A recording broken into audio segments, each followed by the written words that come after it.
John, I'll start with you this morning. This may have been something that the president campaigned on, but you were talking about a pretty big increase in capital gains, more than doubling. And it's not just how much it's increasing, it's the levels, particularly in some of the blue states, where it'll be in the high 50% for people for capital gains. Is that the right move, you think?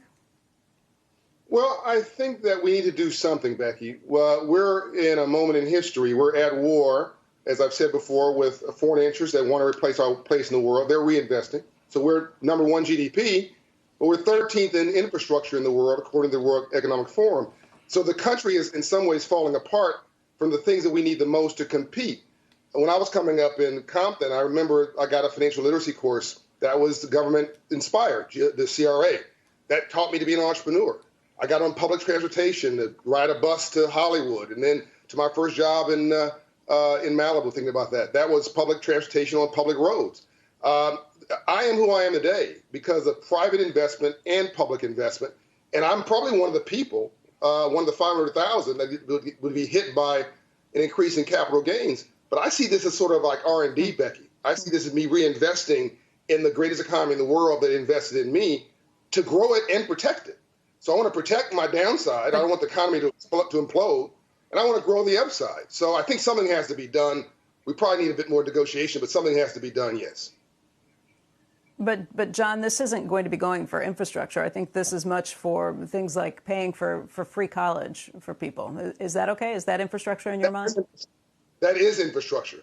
The biggest investment we have, Becky, in this country is human capital. That's what I was talking about earlier with what happened to me.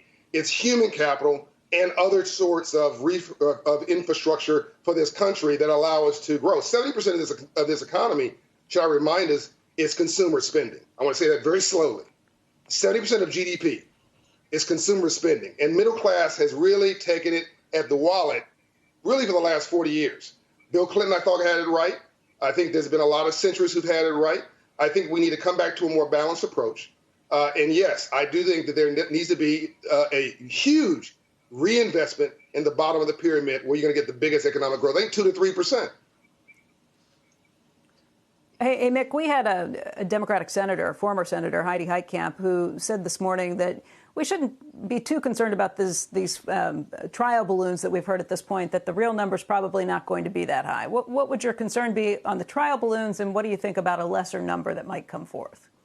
A couple different things. First of all, the trial balloons will have real impact in the markets. And I don't know if all the Democrat talking heads recognize that. They are really frightening the markets, destabilizing the markets. Comments like you've just played about possible retroactivity will frighten the markets. There's a bunch of people right now, small business people, big business people, running around going, oh, my goodness, do we have enough liquidity to pay the taxes if that happens? So they're destabilizing the market. The real issue here, though, is the philosophy, is the theory. It's not just the number. They want to tax investment. And that's what I don't understand. I'd be curious to know what John thinks about this. If you tax something when you want less of it. You tax cigarettes if you want people to smoke less. You tax carbon if you want people to produce less.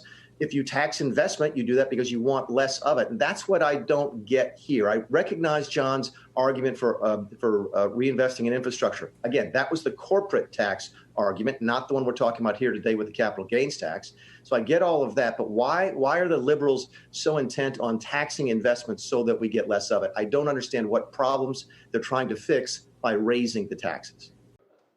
Shepard Smith here. Thanks for watching CNBC on YouTube.